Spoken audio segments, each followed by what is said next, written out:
ಪಾಶ್ಚಾತ್ಯ ಸಂಸ್ಕೃತಿಯನ್ನ ಇಂದಿನ ವಿದ್ಯಾರ್ಥಿಗಳು ಹೆಚ್ಚೆಚ್ಚು ಬಹುಶಃ ಅಳವಡಿಸಿಕೊಳ್ಳುತ್ತಾ ಇರುವಂತಹ ಈ ಸಂದರ್ಭದಲ್ಲಿ ಸಾಂಪ್ರದಾಯಿಕವಾಗಿರುವಂತಹ ಪಾರಂಪರಿಕ ಕಲೆ ಇವತ್ತು ಬಹುಶಃ ನಮ್ಮಿಂದ ಎಲ್ಲೋ ಒಂದು ಕಡೆ ದೂರ ಸರಿದಂತೆ ಕಾಣ್ತಾ ಇರುವಂತದ್ದು.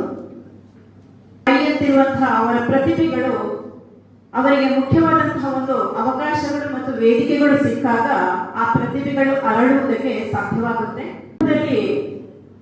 ಬಹುಶಃ ಹೇಳುವಂಥದ್ದು ಅಂತ ಹೇಳಿದ್ರೆ, ಹಳೆಬೇರು ಹೊಸಜಿಗಳು ಕೂಡಿರಲು ಬರಸೊಬಗು ಅನ್ನುವ ಹಾಗೆ ಇಂದಿನ ಯುವ ಸಂಪತ್ತು ಏನಿದೆಯೋ, ಯುವ ಪ್ರತಿಭೆಗಳು ಏನಿದೆಯೋ, ಹಿರಿಯರು ವಿದ್ವಾಂಸರಿರ್ಬೋದು, ಜಾನಪದ ಮಾರ್ಗದರ್ಶಕರಿರ್ಬೋದು, ಇವರೆಲ್ಲರೂ ಅವರನ್ನು ಒಳಗೊಂಡಂತೆ ಅವರಿಗೆ ಪೂರಕವಾದಂತಹ ಒಂದು ಅವಕಾಶಗಳನ್ನು ನೀಡಿದಾಗ, ಇಂತಹ ವೇದಿಕೆಗಳು ಸಿಕ್ಕಾಗ ಅವರು ಬಹುಶಃ ಒಂದು ಒಳ್ಳೆಯ ಪ್ರತಿಭೆಗಳು ನಮ್ಮ ಮುಂದೆ ಕಾಣಿಸಿಕೊಳ್ಳುವುದಕ್ಕೆ ಸಾಧ್ಯ.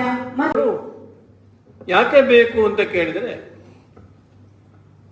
ಜಾನಪದ ಎನ್ನುವಂಥದ್ದು ಈಗಾಗಲೇ ಅಧ್ಯಕ್ಷರಿಂದ ಅತ್ಯಂತ ವಿಸ್ತಾರವಾದಂತಹ ಒಂದು ಕ್ಷೇತ್ರ.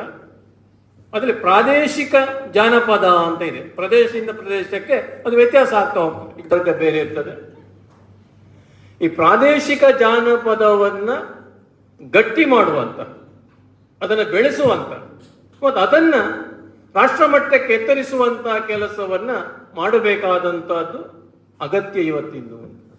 ಪ್ರಾದೇಶಿಕ ಮಟ್ಟದಲ್ಲಿ ರಾಷ್ಟ್ರ ಮಟ್ಟದ ಜಾನಪದವನ್ನ ಪರಿಚಯಿಸುವಂತ ಈ ನಿಟ್ಟಿನಲ್ಲಿ ಪ್ರಾದೇಶಿಕ ಘಟಕಗಳು ಕೆಲಸವನ್ನ ಮಾಡಬೇಕು.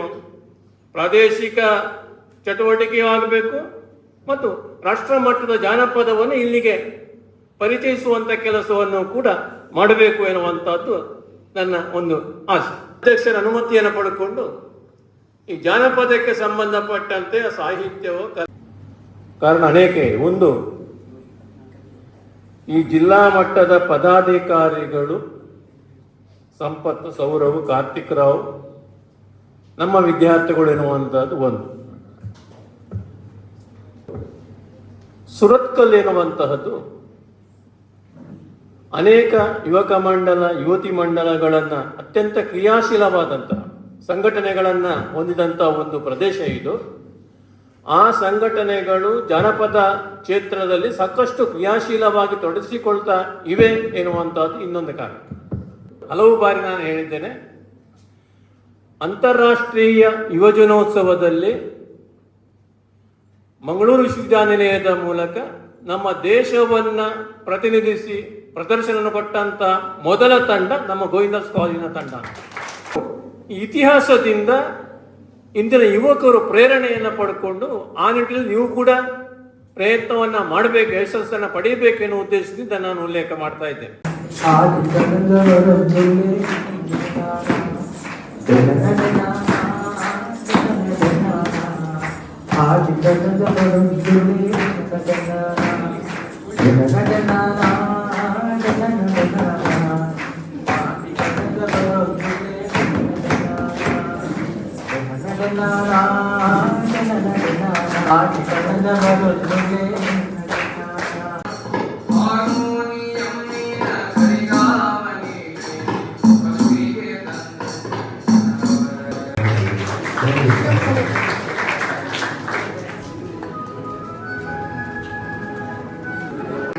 ಇದು ಸಾಧಾರಣವಾಗಿ ಎಲ್ರಿಗೂ ಬರುವಂತ ಆಸಕ್ತಿ ಅಲ್ಲ. ಏನೋ ಎಳುವೆಂದಲೇ ಅವರು ಈ ಒಂದು ಜಾನಪದದ ಬಗ್ಗೆ, ಜನಪದದ ಬಗ್ಗೆ ಒಂದು ಅಭಿರುಚಿಯನ್ನು ಅವರು ಮೈಗೂಡಿಸಿಕೊಂಡು ಸಾಕಷ್ಟು ಸಂಶೋಧನೆಗಳನ್ನು ಮಾಡಿದ್ದಾರೆ. ತುಂಬ ವಿಚಾರಗಳಿದೆ. ಅವರು ಇವತ್ತಿಗೆ ನಿಮಗೆ ಒಂದು 5 ನಿಮಿಷ ಮಾತನಾಡಿದ್ರೆ ಬರೀ ಸ್ಯಾಂಪಲ್ ಅಷ್ಟೇ, ಅದು ಟ್ರೇಲರ್. ಫುಲ್ ಮೂವಿ ಬೇರೆ ಇದೆ ಅವರದ್ದು, ಅಷ್ಟು ವಿಚಾರಗಳು ಅವರ ಹತ್ರ ಇದೆ. ಸೊ ಅವರಿಗೆ ನಾನು ಅಭಿನಂದನೆ ಸಲ್ಲಿಸ್ತಾ ಇದ್ದೇನೆ. ಗಾದೆ ಅನ್ನುವಂಥದ್ದು ನಮ್ಮಲ್ಲಿ ಗಾದೆ ಮಾತುಗಳಿದೆ. ಗಾದೆ ಮಾತುಗಳಿಗೆ ಏನಾದರೂ ಮೂಲೆ ಇದೆಯೋ? ಎಲ್ಲ ಒಂದು ರೀತಿ ಎಕ್ಸ್ಪೀರಿಯನ್ಸ್. ನಮ್ಮ ಸಮಾಜದಲ್ಲಿ ನಾವು ಬದುಕುವಾಗ, ಜೀವನ ಸವಿಸುವಾಗ ಏನೆಲ್ಲ ವಿಚಾರಗಳು ನಮಗೆ ಫ್ಲ್ಯಾಶ್ ಆಗ್ತದೆ, ಅದು ಗಾದೆ ಮಾತಿನಲ್ಲಿ ಬಂದಿದೆ. ಅದೇ ರೀತಿಯಲ್ಲಿ ಜನಪದಗಳು. ನನಗೆ ಇವರ ಮಾತುಗಳನ್ನು ಕೇಳುವಾಗ ನಾನು ಶಾಲೆಯಲ್ಲಿ ಕಲಿತ ಒಂದು ಜನಪದ ಪದ್ಯ ಗೀತೆ ನೆನಪಾಯ್ತು ನನಗೆ. ಒಂದು ಸ್ಥಾನ, ಬೇಸಗೆ ದಿವಸದಿ ಬೇವಿನ ಮರತಂಪ ಭೀಮಾರತಿ ಎಂಬ ಹೊಳೆತಂಬ, ಭೀಮಾರತಿ ಎಂಬ ಹೊಳೆತಂಬ ಹಡೆದವ ನೀ ತಂಪ ಎನ್ನತವರೀಗ ಎಷ್ಟು ಚಂದದ ಪದ್ಯ ಅದು, ಎಷ್ಟು ಚಂದವಾಗಿ ಅದನ್ನು ಹೆಣೆದಿದ್ದಾರೆ ಅಂತ ಸಾವಿರಾರು ಪದ್ಯಗಳು ಜನಪದದಲ್ಲಿ ಬಂದಿದೆ. ತುಂಬ ಅರ್ಥಗರ್ಭಿತವಾದದ್ದು. ಅದರಲ್ಲಿ ಏನು ವಿಶೇಷವಾದ ಏನು ನಮ್ಮ ಎಲ್ಲ ಜನಪದ ಪದ್ಯಗಳಲ್ಲಿ ಹಾಡಿದ್ದಾರೆ. ಜಾನಪದದಲ್ಲಿ ಅಂಥದ್ದೆಲ್ಲ ಬಂದಿದೆ. ಅದನ್ನು ಉಳಿಸುವ ಒಂದು ಪ್ರಯತ್ನ ಆಗಬೇಕು. ಇಲ್ಲದಿದ್ದರೆ ಎಷ್ಟೋ ನಮ್ಮ ಒಂದು ಈ ಕರಾವಳಿಯಲ್ಲಿ ಆಗಲಿ ಅಥವಾ ನಮ್ಮ ಈ ರಾಜ್ಯದಲ್ಲಿ ಆಗಲಿ ಸಾವಿರಾರು ಜನಪದ ವಿಚಾರಗಳಿವೆ. ಪ್ರತಿಯೊಬ್ಬರಿಗೂ ಒಂದು ಬುಡಗಟ್ಟಿಗೆ ಅವರದೇ ಆದ ಸಂಸ್ಕೃತಿ ಇದೆ, ಸಂಸ್ಕಾರಗಳಿದೆ.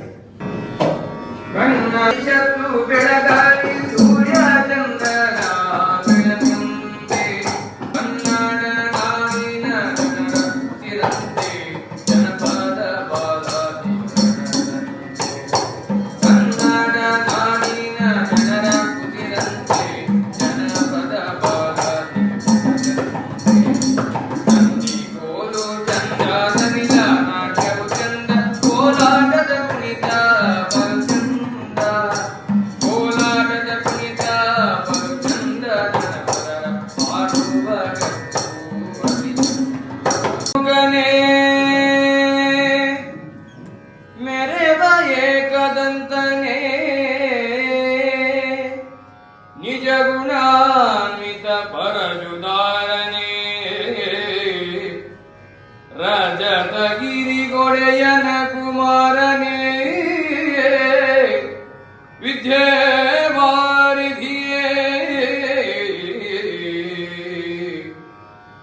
ಅಜನು ಹರಿರುದ್ರಾದಿಗಳು ನೆರೆಬಜಿದುದಿಹರು ಅನವರತ ತ್ರಿಜಗವಂದಿತ ಗಣಪ ತ್ರಿಜಗವಂದಿತ ಗಣಪ ತ್ರಿಜಗವಂದಿತ ಗಣಪ ಮಾಡುವುದು ಮತಿಗೆ ಮಂಗಳವ ಮಂಗಳವ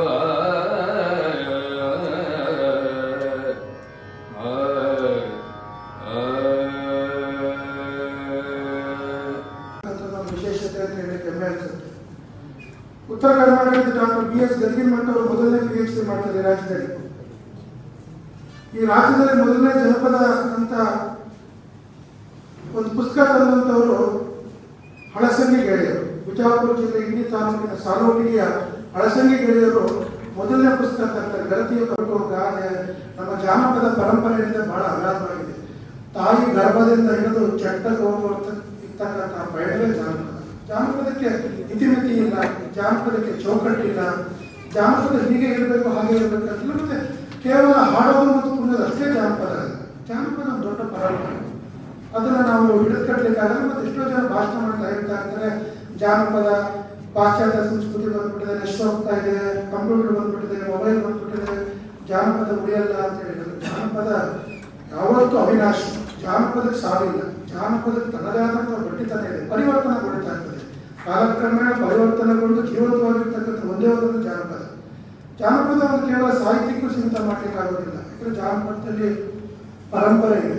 ಬಹಳ ದೊಡ್ಡ ಒಂದು ಹೇಳ್ಬೇಕಂತ ಹೇಳಿದ್ರೆ ನಾನು ಆವಾಗಲೇ ಹೇಳಿದೆ ಇತಿಮಿತಿ ಇಲ್ಲ ಅಂತೇಳಿ. ಇವತ್ತು ನಾನು ಸರ್ ಹೇಳ್ತಿದ್ದೆ, ಈ ಸಂಸ್ಥೆಯ ಅಧ್ಯಕ್ಷರಾದಂಥ ಶ್ರೀ 19ರ ಜಡೆ ಎಣಿತು ಅಂದರೆ ಅದೊಂದು ವಿಶೇಷತೆ. ಇವಾಗ ಜಡೆ ಬಿಡಬೇಕು, ಜಡೆ ಎಣಿಸ್ಬೇಕು, ಇದೆಲ್ಲ ಹೊಸ ತಲೆಮಾರಿಗೆ ನಾವು ಕಲಿಸ್ಕೊಡ್ತಕ್ಕಂಥ ಒಂದು ಇದಿದೆ. ಸಂಪತ್ ಅವರು ಬಹಳ ಒಳ್ಳೆ ಗಾಯಕರು. ಬಹಳ ವಿಶೇಷವಾಗಿ ಜಿಲ್ಲೆಯಲ್ಲಿ ಜಾನಪದ ಮುರಿದು ಕಟ್ಟಬೇಕು ಅನ್ನೋದೇ ಒಂದು ಉದ್ದೇಶದಿಂದ ಹೊಸ ಹೊಸ ಪೀಳಿಗೆಗೆ ಜನಪದದ ಹಳೆಯ ಪರಿಚಯ ಮಾಡಬೇಕಾಗಿದೆ, ಹಳೆಯ ಸಂಸ್ಕೃತಿಯ ಬಗ್ಗೆ ತಿಳ್ಕೋಬೇಕಾಗಿದೆ. ನಮ್ದು ಬಹಳ ಎಂಥ ಒಂದು ಸಂಸ್ಕಾರ ಇರ್ತಕ್ಕಂಥ ಸಂಸ್ಕೃತಿ ಅಂದರೆ ಬಾಣಂತಿ ಪದ ಅಂತ ಒಂದು ಪದ ಇದೆ. ನಾನು ಸಂಗ್ರಹ ಮಾಡಿದ್ದೆ 30 ವರ್ಷ. ಆ ಬಾಣಂತಿ ಪದ ಏನಪ್ಪ ಅಂದರೆ ಮಗು ಹೊಟ್ಟೆಲಿರ್ತಕ್ಕಂಥ ಸಂದರ್ಭದಲ್ಲಿ ಮನೆ ಕರೆಸಿ ಮುತ್ತೈದೆಯರನ್ನ 9 ತಿಂಗಳು 9 ಪದ ಆಡಿಸ್ತಾರೆ. ನೋಡಿ ಎಂಥ ಸಂದರ್ಭದಲ್ಲಿ ನಾವು ಸಂಸ್ಕಾರ ಮತ್ತು ಸಂಸ್ಕೃತಿ ಕಲಿಸ್ತಕ್ಕಂಥ ಒಂದು ಐಕ್ಯತೆ ಅಂದರೆ ಹಿಂದೂ ಸಂಸ್ಕೃತಿ. ಈ ಸಂಸ್ಕೃತಿಯ ಬಗ್ಗೆ ಹೆಚ್ಚು ಹೆಚ್ಚು ಮತ್ತೆ ಜಾನಪದ ದೇವರನ್ನೇ ಸುತ್ತುಳಿತಾ ಇರ್ತದೆ. ಜಾನಪದ ಯಾವ್ದಾದ್ರು ತಗೊಳ್ಳಿ, ಒಂದು ಮಲೆ ಮಾದೇಶ್ವರಕ್ಕೆ ಸೀಮಿತವಾದಂಥ ಒಂದು ಹಾಡಿರ್ತದೆ, ಅಥವಾ ಸಿದ್ದಪ್ಪಾಜಿಗೆ ಸೀಮಿತವಾದಂಥ ಹಾಡಿರ್ತದೆ, ದೈವರಿಗೆ ಸೀಮಿತವಾದಂಥ ಹಾಡಿರ್ತದೆ. ಬಟ್ ಅತಿ ಹೆಚ್ಚು ಮಹಿಳಾ ಪ್ರಧಾನವಾದದ್ದು ಜಾನಪದ. ಗಂಡಸರಿಗೆ ಏನು ಹೇಳುವಂಥ ಹಾಡುಗಳನ್ನು ಬಹಳಷ್ಟು ಕೇಳ್ತಾ ಇಲ್ಲ. ಇವರು ಹೆಣ್ಣು ಮಕ್ಕಳಿಗೆ, ತಾಯಿ ಮಗಳಿಗೆ ಹೇಳ್ತಕ್ಕಂಥದ್ದು, ಸೊಸೆಗೆ ಹೇಳ್ತಕ್ಕಂಥದ್ದು.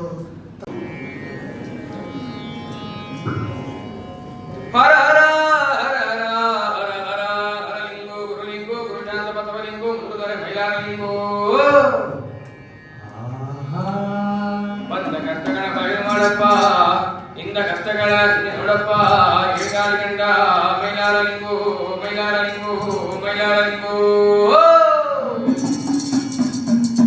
ಹರಗರ ಪರ ಶಿವ ಗುರುದೇವ ಸಿರಿಗಿರಿಯಾದಂತೆ ಮಲ್ಲರಾಯ ನಮ್ಮ ಮುಖಂಡ ಮಲ್ಲಯ್ಯರಂತೆ ಮಲ್ಲರಾಯ ಹರಗರ ಪರ ಶಿವ ಗುರುದೇವ